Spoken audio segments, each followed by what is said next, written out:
Welcome to Gospel Truth with Andrew Wommack, a teaching ministry that focuses on God's unconditional love and grace. Every person that has ever breathed on this planet knows that there is a God, that they have come short of what He wants them to be, and that there is an impending judgment against their sins. That's what Romans 1:18 through 20 is saying. And now, here's Andrew. Welcome to our Monday's broadcast of the Gospel Truth. And today I'm going to start teaching through the book of Romans. I have been excited about this for a long time because I haven't taught this for a long time. This is one of my favorite things to teach, and we have a brand new product. We have taken my living commentary notes on the book of Romans, and I mean there's hundreds of them. There's probably over 1,000 footnotes, plus my teaching that I've done, and we've combined those into a book, and this is a brand new product. Matter of fact, it's so brand new, we don't have it at this time. I'm making these programs like 3 months before you see them aired. By the time this program is aired on our television programs, we will have the book. But this is one of my favorite things to teach on. We've entitled this teaching, Romans, Paul's Masterpiece on Grace. And I tell you, Romans is one of my favorite books. I believe I could make this statement, that if Romans isn't one of your favorite books, then you do not have a revelation of the true gospel.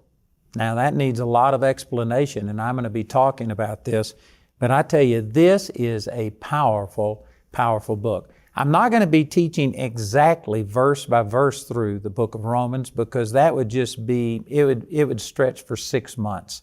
I'm going to be going through and summarizing, but I'm going to be taking a lot of the book of Romans. I would say the majority of it we'll be reading and talking about, and I tell you, this is powerful. When I first got really turned on to the Lord in 1968, when I had this encounter with the Lord, it was during that same summer of 1968 that I was at a meeting, and I heard a man say that if you could understand the first 8 or 9 chapters of the book of Romans, it would cause you to be a mature Christian.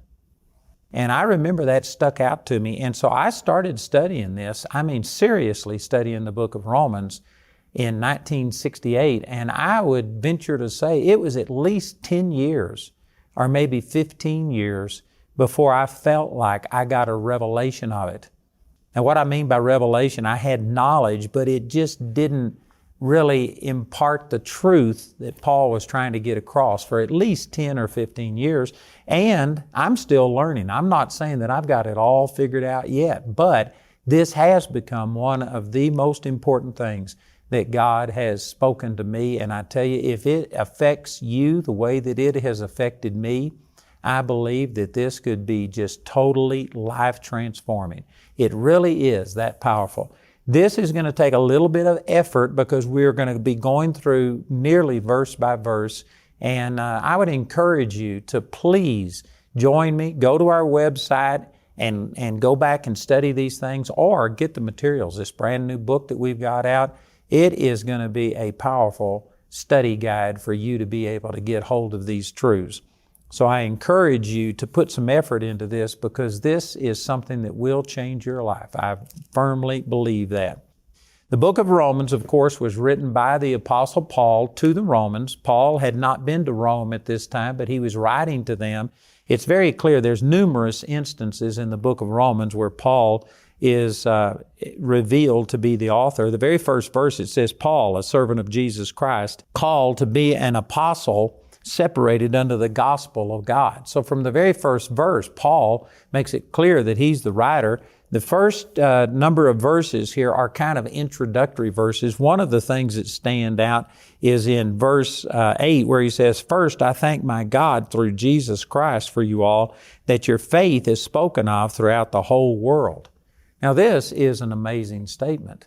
You know, today, if you were to go to a city someplace and see a church there, and you go in and say, your faith is spoken of throughout the whole world, there's very, very few churches that would be applicable to them, because most people, you know, even across the street, in the next block, sometimes in the same town, those churches haven't even made an impact on things. But this church in Rome had made an impact on the entire world. Their faith had been spoken of throughout the entire world. So that gives you some degree of understanding about these people and that they had received the gospel. There was a mixture of Gentiles and Jews in this church at Rome, but as we will see as we go through this book, the Jews had begun to influence these new believers in Jesus to go back under the law and to have to observe all of the Jewish laws and things.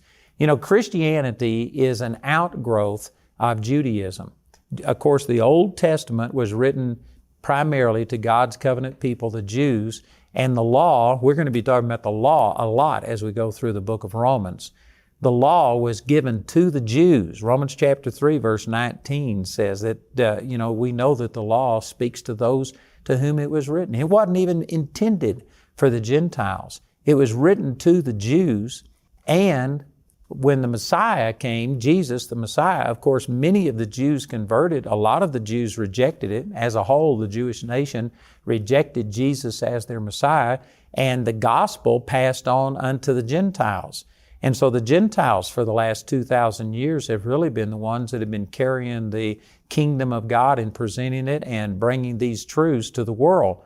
But it was an outgrowth of Judaism, and therefore there were some Jews who had believed on Jesus who were trying to make the New Testament believers go back and observe all of the Old Testament law. And the book of Romans is written specifically to explain that the New Testament is different than the Old Testament. You know, for a lot of people, the only difference between the Old Testament and the New Testament is just one blank page in their Bible right here. They see all of this as one thing. But there are many things. The book of Romans is Paul's masterpiece on grace, and he's going to be countering a lot of the Old Testament ideas. Hebrews deals with the same thing. In Hebrews, we don't know exactly who wrote it. It's not specifically stated. It sounds to me like it's the Apostle Paul. So I personally believe that Paul is the one that wrote the book of Hebrews, but we can't be sure about that. Paul wrote the book of Galatians, and in the book of Galatians, he's saying the same things that he says here in the book of Romans, but it's like in Galatians, I'm not saying he's angry, but he is put out with the legalism that these people had gone into, and he begins to say, even if an angel preaches unto you any other gospel than what I have preached, let him be accursed. That was such a strong statement that I'm sure people were shocked, and so he repeated it in the next verse. He says, again, I say unto you, if anybody, even an angel, preaches another gospel, let him be accursed. And then in Galatians chapter 3, he says, you foolish Galatians. One of the translations says, you stupid idiots, how could you be deceived like this? How could you start in grace and ever go back to the law? So the book of Galatians is covering some of the same things, but I mean, it's got an edge on it. It's in your face, but it is making some of these same things. But the book of Romans is just a scholarly, step-by-step expose on the difference between the new covenant grace and the old covenant law. And so I'll be saying these things many different times. Paul just said some of the same things over and over and over. But as I've said during this introduction, I believe that Romans is like Paul's masterpiece.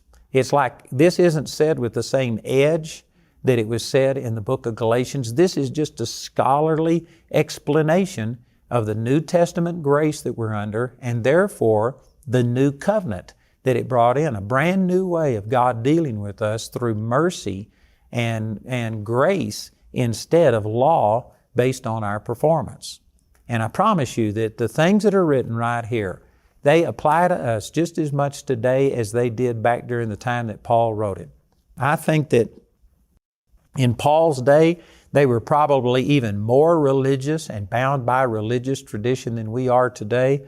But I can guarantee you, it's not like we are totally free in this area. I believe that the majority of people who have come to the Lord and then gone to church have gotten involved in religion, and they have a lot of these performance-based mentalities that keeps us from receiving from God, and it causes a lot of guilt and condemnation. We aren't walking in the liberty and the freedom that God intended us to because of a lot of wrong teaching that the book of Romans is going to specifically deal with. So again, the first few verses of Romans chapter 1 are kind of introductory. Let me go and start reading at verse 13. He says, "Now I would not have you ignorant, brethren, that oftentimes I purposed to come unto you, but was let hitherto, that I might have some fruit among you also, even as among other Gentiles. I am debtor both to the Greeks and to the barbarians, both to the wise and to the unwise." Let me just say here that when he's talking about Greeks and barbarians, in that day, the Jews considered themselves the only people of God, and everybody else a Greek. They also referred to the Greeks as Gentiles. They called them barbarians. And in Ephesians chapter 2, they were aliens from the covenants of God, without hope, strangers in this world. So anyway, the way we would say this today, this is not only written to the religious people, those who have embraced Christianity and stuff, but he's saying, I'm a debtor to everybody, to the Christians, to the non-Christian, to the religious, to the non-religious. You need to interpret some of these things in that light today. In verse 15, he says, "So as much as in me is, I am ready to preach the gospel to you that are at Rome also." And then in verses 16 and 17 is where I believe he really begins to start getting into the meat of what he's wanting to say. And what he's saying right here isn't as shocking to us as it was to the first century church, because some of these words have become cliches to us. Like in verse 16, he says, "I am not ashamed of the gospel of Christ." Did you know the word gospel today? People use that word and apply it to all kinds of things. I've heard ministers stand up before, and I mean preach and yell and scream, get red in the face. You can see their jugular veins standing out. And they're saying, "You're a sinner. You're going to hell." And I mean, they'll draw the word out and they'll scream, and they have this gravelly voice because they've been screaming so much. And they will just condemn people. "You're going to hell. You're going to burn in hell forever." And then they'll say, "That's the gospel." So we have used the term gospel now to refer to nearly anything that has to do with Christianity. Did you know it is true that there is a heaven and a hell? And it is true that if people don't accept Jesus, that they're going to hell. But it is not the gospel. And I know that this may shock a lot of people. The word gospel here, I'm not going to go into all of the, technicalities of this. There is a lot about this I could say, but I think that I'd probably lose most people. I just want to boil this down to its simplest terms. The Greek word for gospel here was a rare word that was very seldom used. Matter of fact, one of the commentaries that I read about this said that in all of the Greek literature, now I don't know if this means all of the Greek literature or maybe just all of the Greek literature that this commentator had looked at, I don't know. But anyway, in all of the Greek literature is what he said, that this word that was translated gospel in the New Testament was only used twice outside of the Bible. It was a rare word. It literally means good news. But it's actually more than that. It was so rare that this was a hyperbole. It was an overstatement. It was an exaggeration. It was such a thing. It was such good news that outside of the Bible, nobody ever used this word. It was very rare that it was used because in a fallen world, there was very little that was really good news. Yeah, I think it'd be more accurate. This is my own definition, but I think that the word gospel here is referring to the nearly too good to be true news. Not only good news, but I mean such radically good news that this is just rare. It doesn't really apply to anything except what Jesus came to do for us. What Jesus did for us through His death and resurrection and taking our sins is so radical that I believe it is appropriate to say this is nearly too good to be true news. So when Paul announced right here that I am not ashamed of the gospel of Christ, did you know today that doesn't have much impact on people because again, we use gospel to refer to anything. A knitting circle, a men's meeting, a woman's meeting. We're going to come together for the gospel, and it may not even talk about what Jesus has done. We just use the word gospel to kind of refer to anything that is religious, specifically Christian religious. But in its simplest terms, it just is talking about a radical good news, such good news that it's nearly impossible. It's too good to be true news. And when Paul said this, The religion of his day didn't have any good news in it. I mean, it was oppressive. And again, I could spend the rest of this program and multiple programs trying to amplify on this, but the religious people of Jesus' day were so legalistic. They had counted out how many steps you could take on a Sabbath day. You couldn't take more than just a prescribed number of steps. That's referred to in the Gospels when it says that Bethany was a Sabbath day's journey from Jerusalem. What that means is that was the maximum number of steps that you could take. Did you know the people that were called the Essenes? Now, they aren't mentioned by name in Scripture, but they're the people that lived around the Dead Sea, and they're the ones that wrote the Dead Sea Scrolls. They were such a strict, oppressive religious order that you couldn't do hardly anything. You were just constantly being condemned over the way you had done things. And with these Essenes, it's actually in their writings that you couldn't have a bowel movement on the Sabbath day. From sundown Friday until sundown Saturday, it was against the law, their law, for you to have a bowel movement. I mean, they had such strict religious things. You remember that the disciples walked through the grain fields and they took some grain and rubbed it in their hands and ate the grain, and they said, "You're breaking the Sabbath." They accused Jesus of breaking the Sabbath when He healed people on the Sabbath day. They just had all of these rituals and laws. And so anyway, the point is that there was no good news in that. You were just constantly being told, you're wrong here, you're wrong there, you can't do enough. And it was a ministry of condemnation. I'm going to deal with these scriptures more as we go through this, but in 2 Corinthians chapter 3, it calls the law, which the book of Romans is to get us transitioned out of the Old Testament law into the New Testament grace. And 2 Corinthians chapter 3, verse 7, I believe it is, calls the law a ministration of death. Verse 9 calls it a ministration of condemnation. And it was just condemnation, guilt. It was constantly pointing out you're wrong. So in the religious system of Paul's day, there was very little, if any, good news. It was oppressive.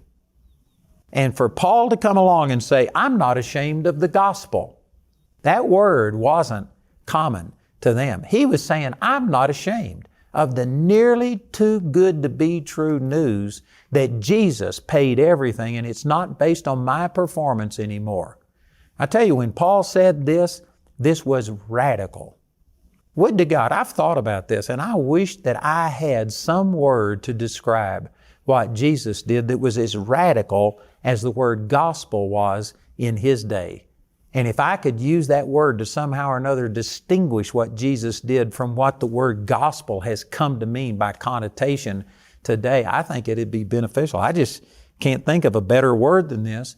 But the word gospel, as He used it, was so radical that the religious people of His day were offended at this because it was talking about good news, that you're forgiven, that you're cleansed because of what Jesus did, and it's not based on your performance.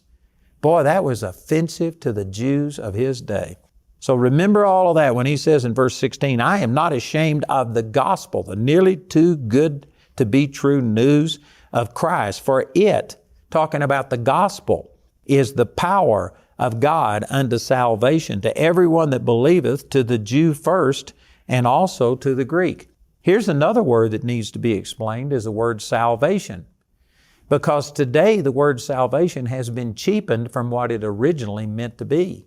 The word salvation as used in the Bible is not limited to forgiveness of sins. It includes forgiveness of sins, but it's much more than that. For instance, the same word that was translated saved many times in the Bible is translated saved over in James chapter 5, where it says, if anybody's sick, let him call for the elders of the church, let them anoint him with oil and pray over him, and the prayer of faith shall save the sick. Sozo, the sick. That's the Greek word, and it's the exact same word that was translated saved as pertaining to forgiveness of sins. That same word is also translated about delivered, that you can be delivered of demonic things. The Greek word sozo is literally referring to not only forgiveness of sins, it includes that, but it's the healing of your body, it's deliverance from Satan, depression, discouragement, it's prosperity, it's all of these things. Basically, I could say it this way, that the word salvation, as used in the Bible, refers to anything that came as a result of what Jesus did. And sad to say, the church, for whatever reason today, has broken salvation down to mean only forgiveness of sins, but they don't include the healing of your body. Now, there's some that believe that healing has passed away and God doesn't heal anybody today, but there's a large segment of Christianity that if they get sick, they will pray for a healing, and if healing comes, they'll say, praise God, but they would never say that it's a part of Jesus' atonement, that He provided healing just as much as He's provided salvation, forgiveness of sins. Most Christians would say, no, that's not true. They look at healing, deliverance, prosperity, joy, peace as being possible but additional to salvation. But this word salvation in the Greek includes healing, prosperity, deliverance, and all of these things. So when Paul said, I'm not ashamed of the nearly too good to be true news that Jesus paid it all, it's not based on my performance, it's based on my faith in what He did, and He paid it all. This is the power of God unto the forgiveness of sins, the healing of your body, your prosperity, your joy, your peace, your deliverance, your emotional stability, on and on.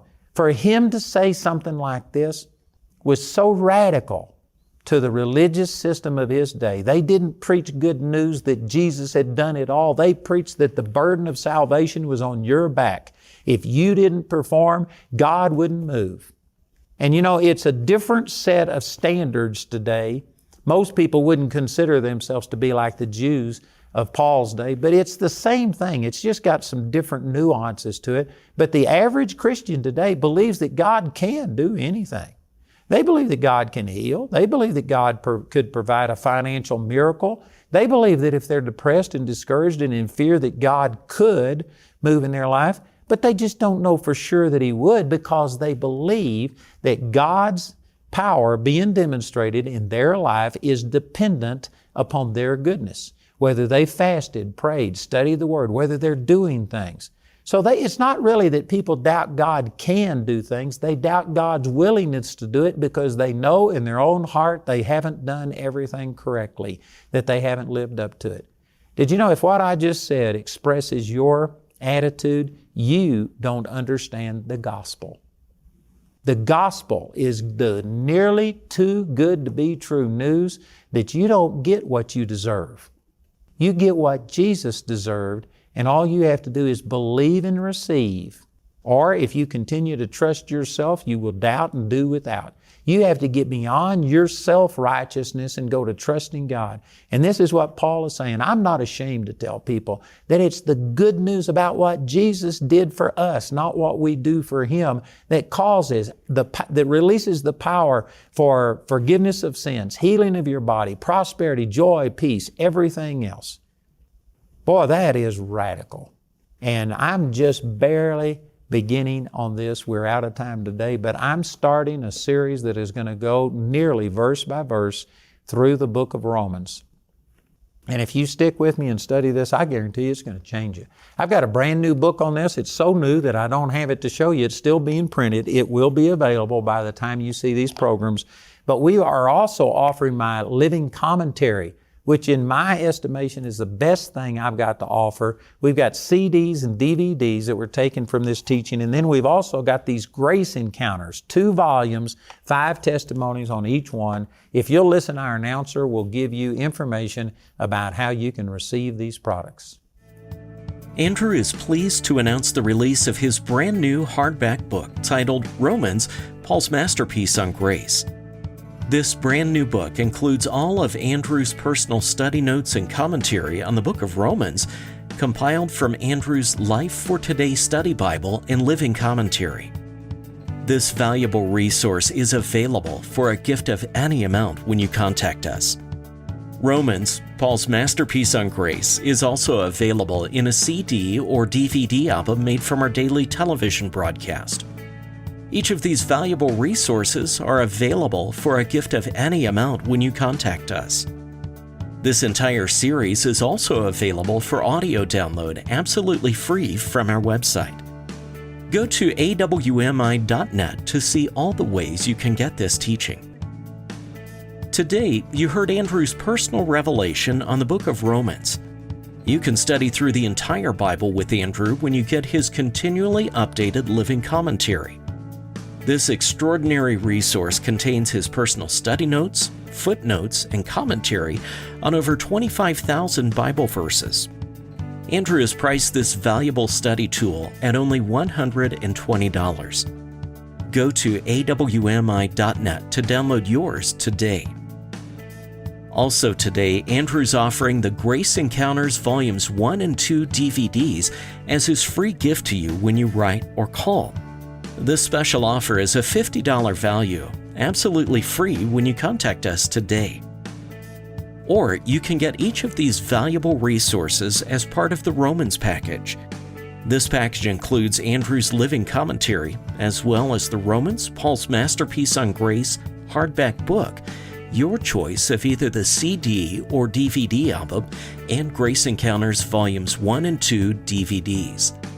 This incredible package has a catalog value of $275, but you can receive all of these valuable resources today for just $197. You can become a Grace Partner or order resources through our website at awmi.net. While there, you can discover more product details and download additional free resources. You can also order resources or receive prayer by calling our helpline at 719-635-1111. Our helpline is open Monday through Friday, 24 hours a day, and Saturday and Sunday from 7:30 a.m. to 6 p.m. Mountain Time. To write us, use the address on your screen. We appreciate your generosity and hope to hear from you today. You know, the Lord has given me a huge vision, and we've been blessed up to this point, but I've still got so much that God's leading me to do. I'm believing God for 10,000 new partners. We've already got over $120 million worth of buildings in just the last 9 years, but I've got at least $100 million worth, maybe $200 million worth of buildings still in my heart for our students, for an activity center. We've got a new student housing that we've got a preliminary drawing of that is showing you a little idea of what it would look like. This one would house about 120 people. Our others are going to be smaller with maybe somewhere around 40 people per dorm, but we need this student housing. And we need people to become partners. I'm believing for 10,000 new partners. I would ask you to pray about it, and if the Lord says so, join with us and help us change people's lives through Charis Bible College. I want to let all of our TV viewers know that on the 24th of July, we are having what we call Charis Day live stream. And this is where I will be broadcasting to all of our locations around the world. We have well over 50 locations in many different countries, and I will be broadcasting and just talking to you about the benefits of signing up. You do have to register for this, and so if you'll go to charisday.com and register, then you can go and participate in this live stream on July the 24th. So check it out and join me for our Charis Day live stream.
Welcome to Gospel Truth with Andrew Wommack, a teaching ministry that focuses on God's unconditional love and grace. Every person that has ever breathed on this planet knows that there is a God, that they have come short of what He wants them to be, and that there is an impending judgment against their sins. That's what Romans 1:18 through 20 is saying. And now, here's Andrew. Welcome to our Monday's broadcast of the Gospel Truth. And today I'm going to start teaching through the book of Romans. I have been excited about this for a long time because I haven't taught this for a long time. This is one of my favorite things to teach, and we have a brand new product. We have taken my living commentary notes on the book of Romans, and I mean there's hundreds of them. There's probably over 1,000 footnotes, plus my teaching that I've done, and we've combined those into a book, and this is a brand new product. Matter of fact, it's so brand new, we don't have it at this time. I'm making these programs like 3 months before you see them aired. By the time this program is aired on our television programs, we will have the book. But this is one of my favorite things to teach on. We've entitled this teaching, Romans, Paul's Masterpiece on Grace. And I tell you, Romans is one of my favorite books. I believe I could make this statement, that if Romans isn't one of your favorite books, then you do not have a revelation of the true gospel. Now that needs a lot of explanation, and I'm going to be talking about this, but I tell you, this is a powerful, powerful book. I'm not going to be teaching exactly verse by verse through the book of Romans, because that would just be, it would stretch for 6 months. I'm going to be going through and summarizing, but I'm going to be taking a lot of the book of Romans. I would say the majority of it we'll be reading and talking about it. And I tell you, this is powerful. When I first got really turned on to the Lord in 1968, when I had this encounter with the Lord, it was during that same summer of 1968 that I was at a meeting, and I heard a man say that if you could understand the first 8 or 9 chapters of the book of Romans, it would cause you to be a mature Christian.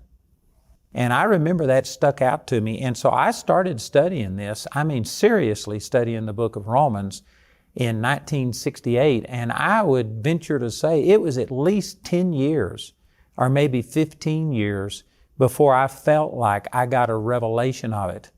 And what I mean by revelation, I had knowledge, but it just didn't really impart the truth that Paul was trying to get across for at least 10 or 15 years. And I'm still learning. I'm not saying that I've got it all figured out yet, but this has become one of the most important things